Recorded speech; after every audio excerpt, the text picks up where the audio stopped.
Okay, so I'm going to delve into this Chebyshev's theorem. I want you guys to really understand how it works and why it works the way it does instead of just kind of doing the calculations. So here's the deal. With Chebyshev's theorem, there's always going to be an average, a mean, an x bar given, and a standard deviation given. And then the whole theorem is based on this value of k. Now there's two different pieces of the theorem and two different parts of that calculation that you have to do. One of them is taking that k and saying, okay, within that distribution, the x bar is in the middle, and we're saying we're going to go k times the standard deviation to the right and the left. So the first thing we need to do is we need to do this calculation of k times s. Whatever that comes out to be, we're going to add that to the x bar and go on the right that amount. We're going to do the same thing, but we're going to subtract it and go that value to the left, okay? And that's going to give us two different values, one on the left and one on the right. Okay, now completely separate from that, we have to do another calculation, which is the 1 minus 1 over k squared. Whatever that comes out to be is going to come out to be like a proportion, like a 0.75, a 0.82, but we can switch that to a percentage. So we can talk about 82% or 34%. Here's the important part of that theorem, is that at least that proportion or percentage of the data is between the first value on the left and the value on the right. So it gives you a range. Let's do this with a particular example. It makes a whole lot more sense when we actually have values. So let's do an x bar. Let's do some easy numbers. Let's say the average was 10 and our standard deviation was 3. Okay. Let's do a value of k as 2.5. It doesn't really matter what the k is. It's a certain number of standard deviations away. So again, there's two different calculations we need to do. First, let's do the 2.5 times 3. That would be the k times s. If we do that calculation, we come out to 7.5. So again, we're going to have this idea where the x bar is in between, which is 10. We're going to go 7.5 to the right, and that's going to be 17.5. We're going to go 7.5 to the left, and that's going to be at 2.5. So we've got a range. Let's do the other calculation where we do 1 over 2.5 squared, and we subtract it from 1. So in your calculator, you can go ahead and do that. Take 2.5 squared, and then take 1 over that value. And then we're going to do 1 minus that value. You should end up in your calculator with 0.84. Now remember, this is a proportion, so we can also think of that as 84%. The important part of this is that we can say at least 84% of our data is between 2.5 and 17.5. Now I'm going to draw a picture on the next page which displays that information. Here's what we have. You want to start thinking of distributions as symmetrical on the right and symmetrical on the left, and the middle point where our x bar is that middle point. We had 17.5 on the right and we had 2.5 on the left. The important part of this theorem is that there's at least 75% that are in between here. So you can think of it doing some statistics thing with your kids and your dentistry. There'd be at least 75% of your data that you're collecting, your kids, that would be between here. Now it could be 75, could be 80, could be 90, could be 100%, could be all of your data ends up in here, in between. But it's got to be at least 75, okay? What that means is that there can't be more than 25 on either side. So think about that. If that has to be 75% or above, these two together can't be more than 25. So it has to be less than 25% either above 17.5 or below 2.5. So a couple of different ways that we can say less than. We could also say it's at most 25%. Okay, that would be saying that it's got to be somewhere less than 25 if it's can't be more than or at most 25. We could also say not more than.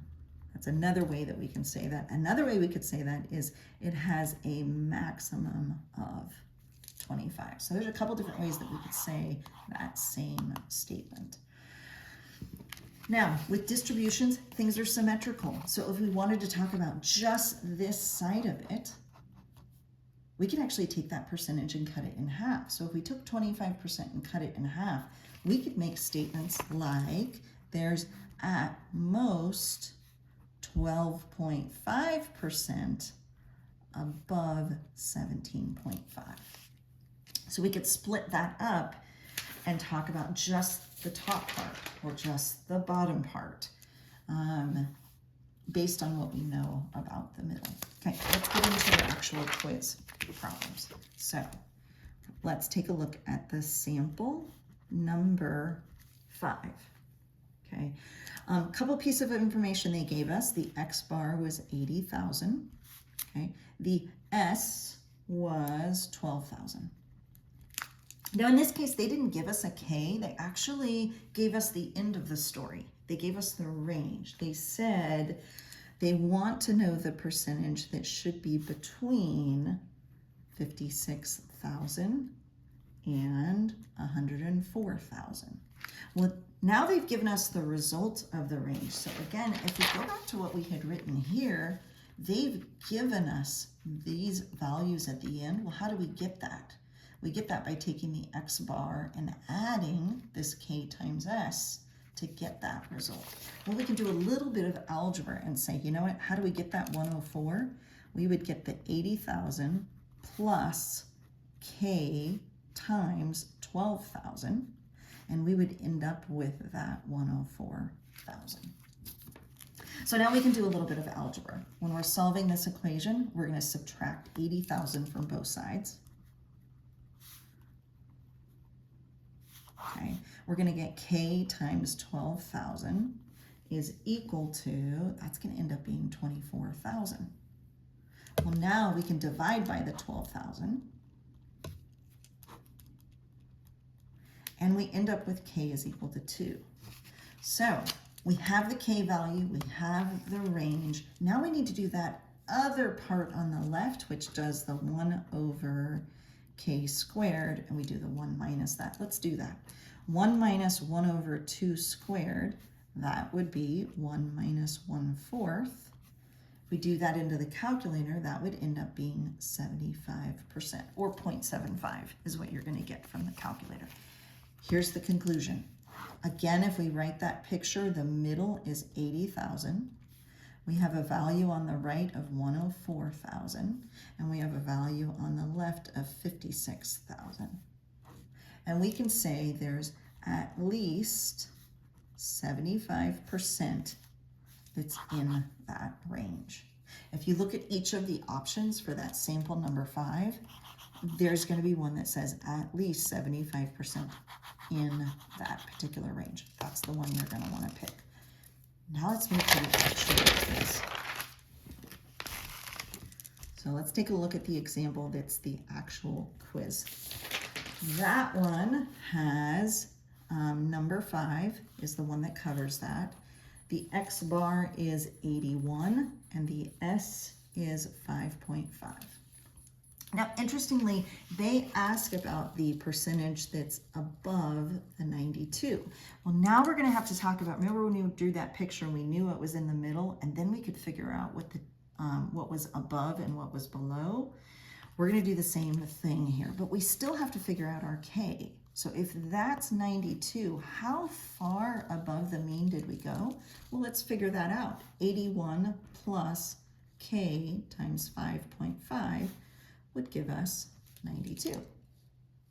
Let's go ahead and calculate that. We have, we can subtract 81 on both sides. We have k times 5.5. That's going to give us 11. When we divide by 5.5, we're going to get k is equal to 2. Well, we just did k is equal to 2. Those percentages that we're going to get are going to be similar. The 1 minus 1 over k squared, it's going to be the same thing we just did. 1 minus 1 over 4, and we're going to end up with 75%. But now we have to be really careful about what they're asking for, because we have to go back to that above 92. So I'm going to draw that picture again. We have our middle is 81 there. We have 92. And if we did this whole range for the Chebyshev's theorem, we would be going 11 above. But remember, on the left, we're going to subtract that same amount. So that should be 80 on the left. There's at least 75% in the middle, which means there's going to be at most 25 on the outside. If you split that in two, because we're only talking about what's above, that's going to be the percentage that's over there. And since this is at least, this one's going to be at most. So that's what we're going to pick over here. At most, 12.5 would be above the 92. So I hope that helps.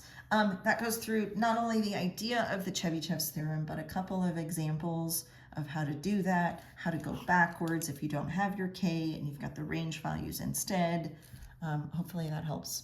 Thanks, you guys. Talk to you soon. Bye.